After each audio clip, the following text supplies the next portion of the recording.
This video lecture is on Buddhism, focusing on the life of the Buddha, the early community that surrounded around him, and his basic teachings. In the picture on the top right, you can see a statuette representation of the Buddha, and you can see his face seeming at peace, in equanimity, in contentment. And the over here on the bottom left, the Buddhist wheel, which represents the Noble Eightfold Path. This is a path that anyone who desires to have such contentment, peace, and equanimity in their own lives, a set of teachings and practices one can follow to attain the same state as the Buddha. You also notice in this statue the earlobes hanging down, and these long earlobes are a sign of auspiciousness. In other words, good fortune, blessing, grace, beauty, as well as spiritual powers, a sign that he's a supremely spiritually attained being.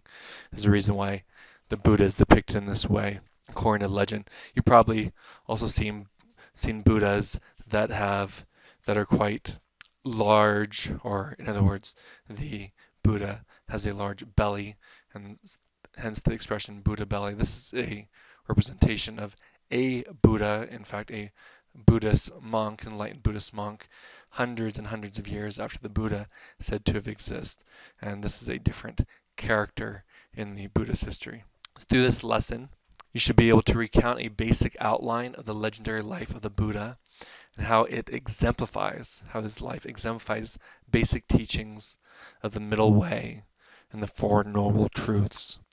You should also be able to explain basic Buddhist teachings and their non-theistic and trans-theistic self-reliant impetus, in which oneself is to be one's own refuge rather than relying on supernatural powers and beings per se to attain salvation or enlightenment. And you should also be able to identify basic practices of a Buddhist identity, someone who's following the Buddhist path. What kinds of things are they believing and doing? So the life of the Buddha. The person that became known as the Buddha is known in legend and history as Siddhartha Gautama. This was his birth name. Siddhartha means one who has attained the goal and wish fulfiller. So one can fulfill his wishes, or is a fulfillment of wishes, such as his parents, and one who has attained the goal. His name means one who brings all good, and his name Gautama means light that dispels darkness. And he was born of the Shakya clan. He was born in nobility. He was born a prince. Said his dad was a king, or at least a chief of a region or territory in northern India or southern Nepal, depending on your geography and political interpretations. And when he was born, his dad brought in a soothsayer, someone who predicts the future and what one should do.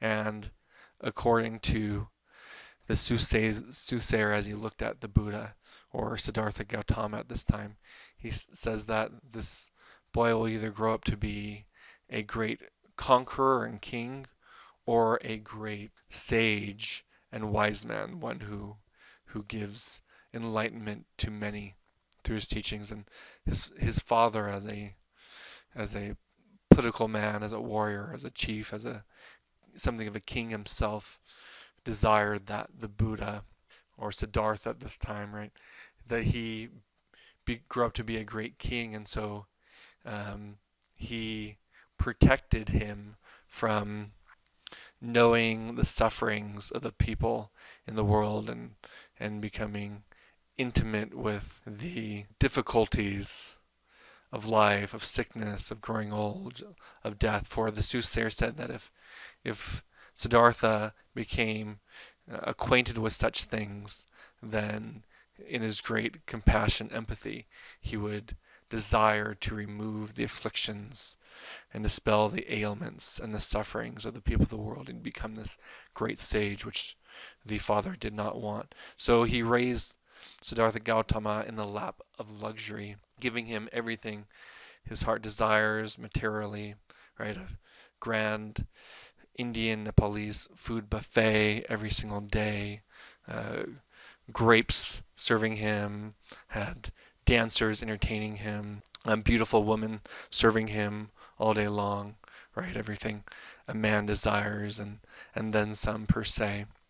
His father, as Siddhartha grew into manhood, even found him a wife. According to some interpretations, Siddhartha actually competed for her hand through an archery contest, and married in his young adulthood, and they came to have a son. Yet the Siddhartha Gautama wasn't satisfied with these things. Did the was the father really able to protect him from really knowing that sickness exists in the world, that people grew old, that people died? If Siddhartha Gautama was insightful at all, he would have picked up some notions of these things as he grew up. But this is the legend that he was very protected and sheltered growing up, trying to keep him away from really knowing the sufferings of the world. But as a curious man, he begged his father to be able to know his kingdom, to know what's going on outside the walls of the palace, and understand the world better. And finally, the father relents and lets him go and see the world. And accompanied by a chariot driver, the Siddhartha Gautama sees what's going on, and in either one journey or 4 different journeys, depending on the telling of the story, he comes to see 4 sights. Now, these 4 sights are a sick person, an old person, a dead person or a corpse, okay, being escorted or moved to be burned in a cremation or pyre, okay, and fourth, he sees a sannyasa. Now, these first 3 sights represent the intimate acquaintance he comes to of the sufferings at work in the world, or the pain and difficulties, and his great desire, he wants to alleviate such sufferings from the people of the world. And the 4th sight, sannyasin or ascetic, this word we'll remember from Hinduism, one who gives up and renounces all ties to one's family, and goes to seek enlightenment or liberation, moksha in a Hindu context, right? This 4th represents what is for Siddhartha Gautama the path for being able to help others remove pain and sufferings from their lives. And so, after meditating and thinking over it, the Siddhartha Gautama has maybe what can be called a midlife crisis, as he's thinking over these pains and sufferings, and as he's laying in bed, it's said that he's holding his wife and feels the bone of his wife as jutting out of her neck, right, this bone right here, and he's reminded of the corpse, and he's reminded of the path towards death that each and every person is on, and he's compelled and motivated to become a sannyas, and he leaves his palace and takes on different gurus, different spiritual masters, to try to learn the path that can free people from this veil of terrors, this valley of sickness and growing old, and pain and suffering, and going hungry, and finally dying and being born again and again into this world through this process of samsara, or reincarnation, right? In the Hindu context, samsara is not so much called rebirth, but re-death, and the goal of life is to get out of this re-death, right? It's not so much, oh yeah, I get another chance, but oh shoot, I have to go through this whole miserable process of growing old and dying again and again, and being having to experience the pain and sufferings of this world again and again and again, right? It's a miserable sort of Groundhog Day. So Siddhartha Gautama lives as an ascetic or a sannyasin. It said he masters the teachings, different gurus on how to meditate, how to attain different sorts of trances, and be able to perceive different dimensions and understand the world and universe in a real deep way. He's a very quick, adept student at learning these things. And according to one practice, he, with a number of companions, even trying to detach themselves from the world, give up eating or trying to rely on the absolute minimum. It's probably an exaggeration, but it said they would survive off 1 grain of rice. They just eat 1 grain of rice a day to live, and if this anything approximates this, is so you'd imagine the Buddha coming to look like this, very different than the Buddha belly, sort of chubby Buddha that many people in North America and Europe are familiar with. Right, this is a very emaciated Buddha right here. Now the Siddhartha Gautama is sitting meditating on this diet, and he realizes that he's not getting closer to enlightenment, really understanding the way to removal of suffering of the peoples of the world. Rather, he himself is just hungry and tired all the time, as you could well imagine. And he finally decides to take some rice that a village girl or a girl from a farm offers him, and he eats the rice and probably a small bowl of it, and maybe with some vegetables, and feels better very quickly. And this is when he discovers this ideal of the middle way, in which you cannot deprive yourselves completely of your basic necessities of life. You need those bare necessities, as Blue Bear talks about. Nor is it wise to indulge in your in food and the luxuries and pamper oneself. Rather, the feeding of different desires actually creates more desires and more cravings, and never really satiates or satisfies one. Rather, follow this middle way of avoidance of both extremes of extreme self-deprivation or constant pampering. Then the Buddha sits under a banyan tree, or perhaps a fig tree, and this tree becomes known as the Bodhi tree, which just means enlightenment tree, because there he sits and he resolves not to stand up and lift himself from that place until he's understood everything and has attained enlightenment. And an evil demon named Mara tempts him with different sorts of things that Siddhartha Gautama would have been into when he was a youth, or that his father would have pampered him with beautiful women trying to tempt him with great food. Finally, he tries to threaten him and attack him with arrows and monsters, and yet the Siddhartha Gautama sits there in complete balance and peace. And as he sits there, he perceives the many lifetimes, the many births and lives he's lived before, and he attains a supreme knowledge of the universe and its makeup and its structure from one end of the universe to the next, and according to the legend. And then, after so many days sitting there, he finally attains enlightenment, or becomes the Buddha under that Bodhi tree, right? The same root, meaning enlightened or awakened one. Now, having attained this knowledge, the Siddhartha Gautama, now the Buddha, is in complete supreme peace and equanimity and contentment. He's just ready to bliss out and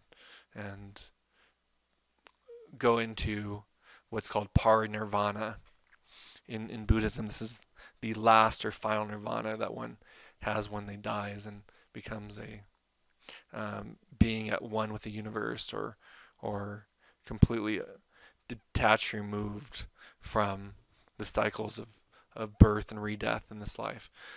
So he's ready to go into this parinirvana, or in other words, die, having attained this contentment. But according to the legend, one of the Hindu gods in this story, it's Brahma, the creator god, encourages Siddhartha Gautama and says, you have attained this extreme, supreme insight into life, and if you share these teachings, it can remove the suffering of other people, and why don't you go and share what you have apprehended with others.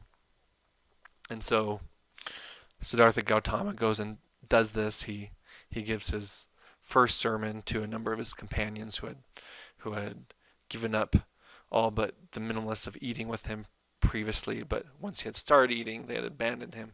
And he goes and finds these companions and gives his first sermon at Sarnath, which is known as Deer Park, which is in the north center of India. And you can still go to this. There's this giant stupa there, and it's a place of pilgrimage, and a stupa is a place that has some sort of relic or something of the Buddha's body, and so it's a sacred place in which you can go and visit and meditate and perhaps receive spiritual power and blessings there.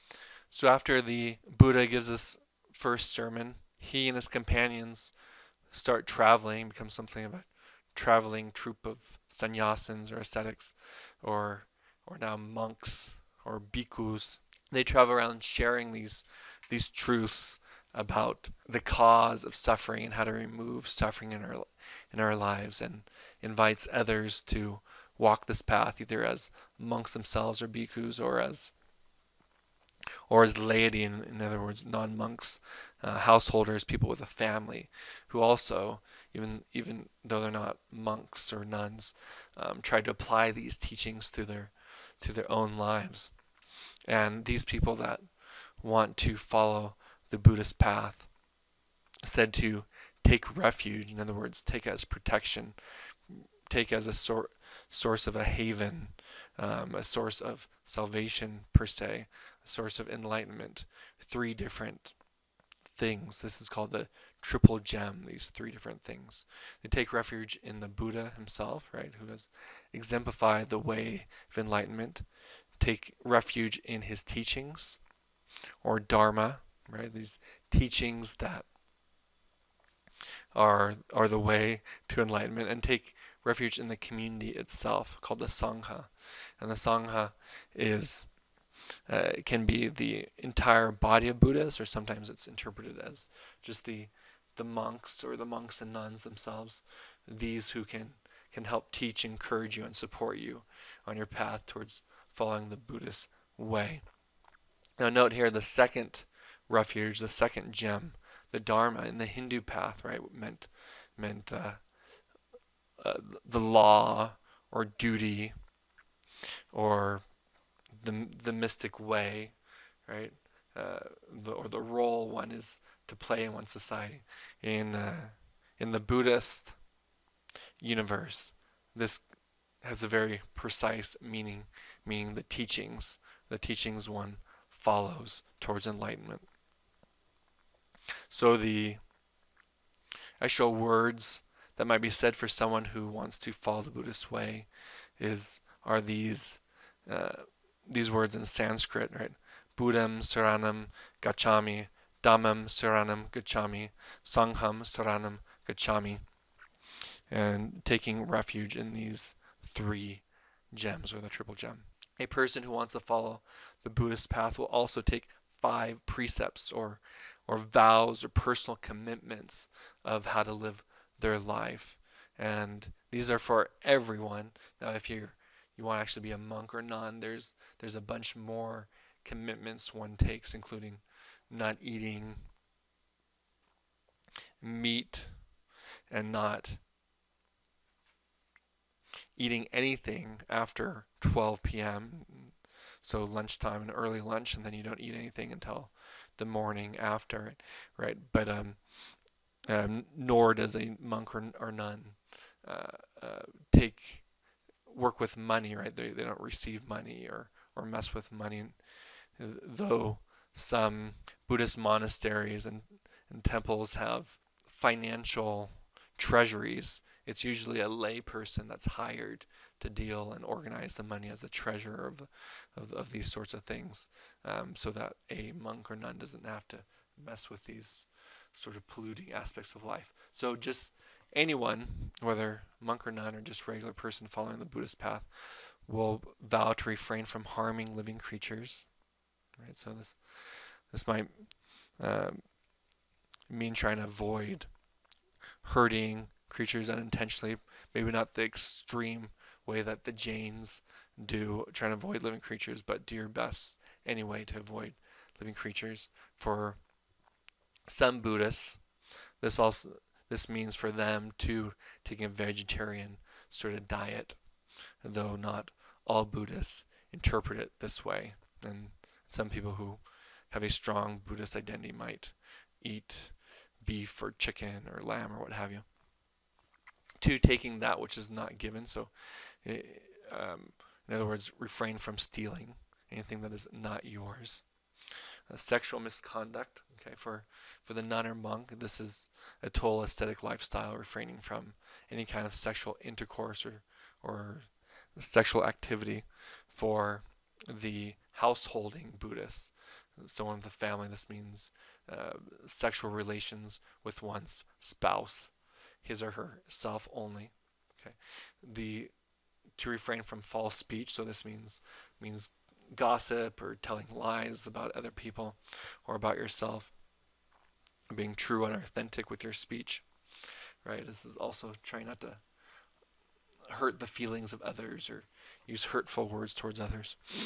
And finally, the fifth, refraining from intoxicants. Okay, so this is drugs and alcohol, which lessen mindfulness, right? So certain types of drugs and, of course, alcohol lessens one's abilities to be able to really think and reason and perceive and make good choices, think through one's choices, and keeping mindfulness, being mindful of what one's doing, what one's thoughts, what one's activities are, what one's consciousness is itself. This is very important to the Buddhist path, and so one refrains from these sorts of intoxicants, whether one is a monk or nun, or a laity, a regular householding Buddhist.